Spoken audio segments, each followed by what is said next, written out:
அனைவருக்கும் வணக்கம். இந்த காணொளியில் நம்ம எப்படி சிறு சிறு பழக்கங்கள், அதாவது அட்டாமிக் ஹேபிட்னு சொல்லிட்டு லா ஆஃப் அட்ராக்ஷனில் சொல்கிறாங்க. ஒவ்வொரு நாளைக்கு இல்லை ஒவ்வொரு மேபி வீக்லி ஒன்ஸோ இல்லை மந்த்லி ஒன்ஸோ கூட நீங்கள் உங்களுடைய 1% உங்களுடைய ஹேபிட்டை மாற்றலாம். அப்படி மாற்றிட்டு போகும்போது உங்களுக்கு காலப்போக்கில் அது உங்களுடைய சக்ஸஸ்க்கு வழிவகுக்குன்னு சொல்கிறாங்க. அது எப்படின்றது பார்க்கலாம். இப்போது உங்களுக்கு எதுவுமே நம்ம மைண்டுக்கு திரும்ப திரும்ப ஒரு விஷயம் செய்யும்போது அது மைண்டில் நியூரான் கனெக்ஷன் ஏற்பட்டு ஒரு ஹேபிட்டாக மாறுது. அப்போது ஆட்டோமேட்டிக்காக அந்த விஷயம் இயல்பாக நடக்க ஆரம்பிச்சிடுது.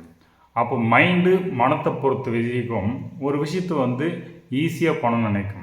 அப்போ நீங்கள் என்ன செய்யணும்னு நினைக்கிறீங்களோ உங்களை லாங் டேர்ம் கோலில் சின்ன சின்ன விஷயங்களாக பிரித்து அதுக்கு ஏற்றாற்போல் உங்களுடைய ஹேபிட்ஸை அதை நோக்கி எப்படி வழிவகுத்துக்கிட்டால் முன்னேற்றம் கிடைக்குமோ அது மாதிரி ஹேபிட்ஸை மாற்றணும்.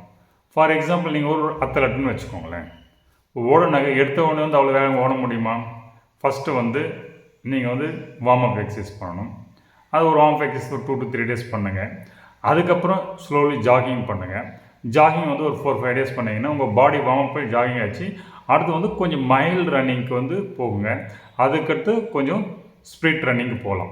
இது மாதிரி படிப்படியாக கொஞ்சம் அந்த ஹேபிட்டை மாற்றும் போது உங்களுக்கு அது கஷ்டமாக தெரியாது. மைண்ட் அதை அடாப்ட் பண்ணிக்கும்.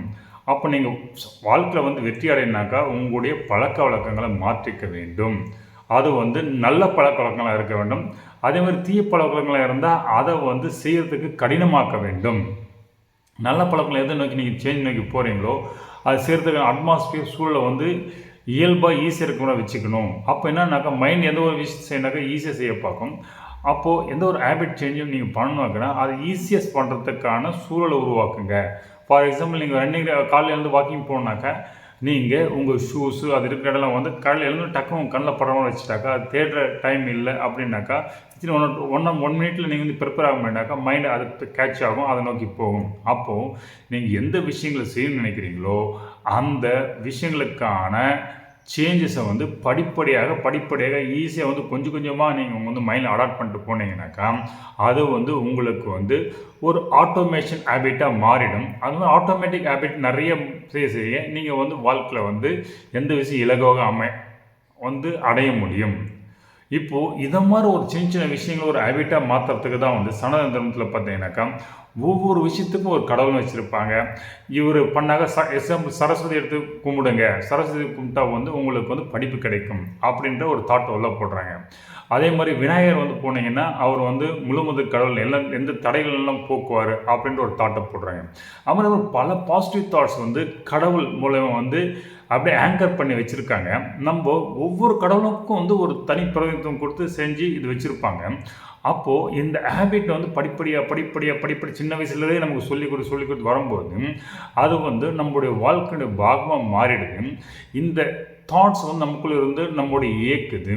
அப்போ நம்மளை இயக்கிறது யாருன்னாக்கா இந்த தாட்ஸ் அந்த விசுவலைசேஷன் தான். அப்போ நீங்கள் என்ன செய்யணும்னு நினைக்கிறீங்களோ அந்த விஷயங்கன்னா நல்ல கருத்துக்களை முதல்ல உள்வாங்கி கேட்டுக்கணும். அதே மாதிரி நீ செய்யணும்னு நினைக்கிற விஷயங்களை உங்கள் கண்ணில் படுற மாதிரி வச்சுட்டே இருக்கணும். ஃபார் எக்ஸாம்பிள் நீங்கள் படிக்கணும்னு நினச்சினாக்கா ரீடிங் ஒரு ரூம் வச்சுட்டு அங்கே நீங்கள் என்னென்ன புக்கு படிக்கணும் அந்த புக்ஸை வச்சுட்டாக்கா நீங்கள் அந்த ரூமுக்கு போனால் அந்த புக்ஸ் படிக்கின்ற எண்ணம் தூண்டப்படும். அதே மாதிரி நீ பெட்ரூமில் தூங்குறது மட்டும் அந்த ஆப் வச்சுன்னா பெட்ரூமில் தூங்குறது தான் அப்படின்றது மைண்டு பழகும். அப்போது எந்தெந்த விஷயங்களை செய்கிறீங்களோ அதற்கான ஒரு இடத்தை ஒதுக்கி அதுக்கு ஒரு ஃபிக்ஸ் பண்ணிவிட்டு இதுக்கு தான் அப்படின்னு ஒரு பழக்கத்தை உருவாக்கிட்டீங்கன்னாக்கா அந்த இடத்துல போனால் அது ஆட்டோமேட்டிக்காக அந்த வேலையை செய்ய தோணும். நீங்கள் கஷ்டப்படாமல் அந்த சேஞ்சஸ் அடாப்ட் பண்ணிட்டு போயிட்டே இருப்பீங்க. அப்போது வாழ்க்கையில் வெற்றி அடைய வேண்டும் என்றால் பெரிய கோல் அடைய வேண்டும் என்றால் படிப்படியாக உங்களுடைய பழக்க வழக்கத்தை ஒரு நாளைக்கு 1% அப்படின்னு சொல்கிறாங்க. அந்த மாதிரி 1% சேஞ்சஸ் கொண்டு வந்து முன்னேற்றத்தை நோக்கி அந்த கோல் அடைவதற்கான வழிமுறைகளை கொண்டு போகும்போது உங்கள் வாழ்க்கையில் ஒரு திருப்தி கிடைக்கும், முன்னேற்றம் கிடைக்கும். அப்போ நம்ம எப்படி நம்ம இயக்குறதுன்னு பார்த்தாக்கா லா ஆஃப் அட்ராக்ஷன் பிறகு 4 விஷயங்கள் சொல்கிறாங்க. ஒன்று அந்த கியூரியாசிட்டி ரெண்டாவது கிரேவிங், நம்ம அதை எப்படி செய்யணும் அந்த கியூரியஸிட்டி அந்த கிரேவிங்கு. ஒரு விஷயம் செய்யணும் தூண்டுதல் அப்புறம் அது செய்கிறதுக்கு கிரேவிங்கு. 3வது வந்து ரெஸ்பான்ஸு. ஓகே, ஒரு தூண்டுதல் அது எப்படி செய்யணும், ரெஸ்பான்ஸ் நடக்குது, அப்புறம் ரிவார்டிங் நடக்குது. அப்போது ஒவ்வொரு விஷயம் செய்யணுனாக்கா அதுக்கு வந்து ஏதோ ஒரு தூண்டுதல் இருக்கணும். அந்த தூண்டுதலை பின்னாடி வந்து ஆர்வம் போகணும். அந்த ஆர்வத்துக்கு வந்து நம்ம ரெஸ்பாண்ட் பண்ணாக்கா அதுக்கு ஒரு நல்ல சக்ஸஸ் கிடைக்கும்போது இதுக்கு வந்து ரிவார்ட் பண்ணணும். இப்போ நீங்கள் வந்து ஒவ்வொரு விஷயத்தையும் வந்து நீங்கள் செய்கிற விஷயத்துக்கு சிஸ்டம் அமைத்து கொண்டு போனால் உங்களுக்கு வாழ்க்கையில் வெற்றியடை நிச்சயம். நீங்கள் படிப்படியாக உங்கள் ஹேபிட்டை வந்து 1% க்ரோத் அப்படின்னு நோக்கி அந்த எல்லையை கோலை நோக்கி போயிட்டே இருக்கலாம். அப்போ சின்ன சின்ன விஷயங்கள் மாற்றம் கொண்டு வரும்போது பெரிய விஷயங்கள் தான் நடக்கும்.